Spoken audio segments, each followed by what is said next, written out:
A lua, cheia e avermelhada, pendia sobre a cidade esquecida de Ravenscroft, banhando as ruínas cobertas de musgo em uma luz mórbida que parecia emanar de algum abismo ancestral.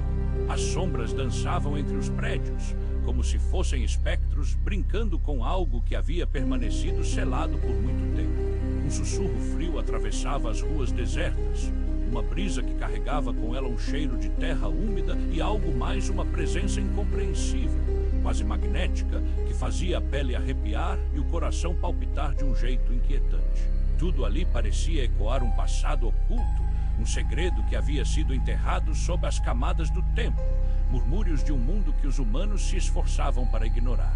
Nos primeiros dias que passei em Ravenscroft, notei estranhas ocorrências, um padrão nas flores que pareciam murchar, puxadas não só pela falta de luz, mas por uma força invisível. Os cães da vizinhança uivavam à lua, seu canto parecendo resoluto, como se chorassem por algo que estava prestes a retornar. As pessoas, quando apareciam, tinham olhares vazios, como se seus espíritos já não habitassem os corpos. Um velho me contou sobre sonhos recorrentes que o atormentavam, onde sombras dançavam e figuras sem forma se aproximavam dele, mas eu apenas sorri, desprezando suas palavras como devaneios de um homem à beira da loucura. Contudo, à noite, quando o silêncio se tornava opressivo e a lua pulsava como um coração pulsante, uma voz sussurrante se fazia ouvir em minhas memórias um eco profundo, como se eu estivesse sendo chamado para ver algo que não deveria. À medida que os dias se tornaram semanas, minha mente começou a se fragmentar sob o peso das revelações. A linha entre a realidade e a loucura tornou-se tênue enquanto eu me via perseguido por visões desesperadoras de formas indistintas escavando-se nas paredes.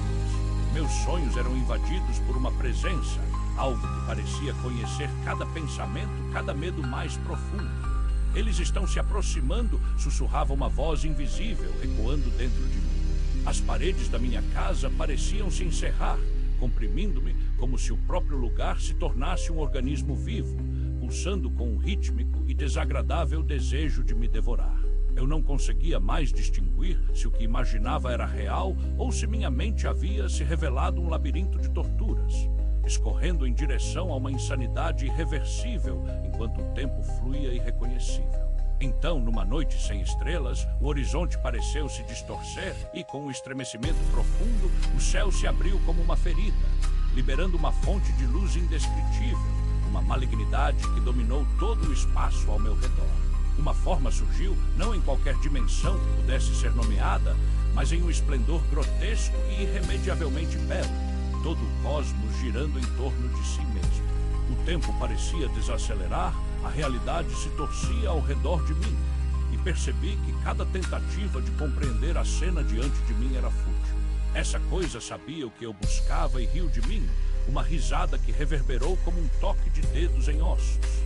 Minhas entranhas se reviraram não em medo, mas em um tipo de devoração mental. A necessidade de entender o inefável se alastrava por mim, ao mesmo tempo que me lançava ao abismo de minha própria insignificância. Com meus sentidos em frangalhos, consegui escapar da visão e voltei ao que restava de meu abrigo, trancando portas e janelas, mas o terror se perpetuava em cada esquina do meu ser. O que se revelara a mim não era meramente uma última visão, mas um lembrete de que o horror do cosmos era a única verdade, dilacerando a ilusão de segurança que uma vez abracei. Ravenscroft tornou-se um eco sombrio, um local que existia além do tempo, e enquanto os dias se arrastavam, minha mente tornou-se um campo de batalha entre a realidade e a contemplação da loucura. Esperava escapar, até perceber que escapar significava tornar-se aquele sussurro frágil, dissolvendo-se na substância de algo tão terrivelmente incompreensível. Agora eu me pergunto se você também será tocado por essas verdades. O que acontece quando aquela luz se apaga, quando os portões do lamento se abrem mais uma vez? Assim, convido você a se inscrever para mais histórias obscuras, mas deixo uma última pergunta reverberando. Este relato que acabou de ler é apenas um mito ou uma verdade aterradora que se esconde nas camadas do que chamamos de realidade?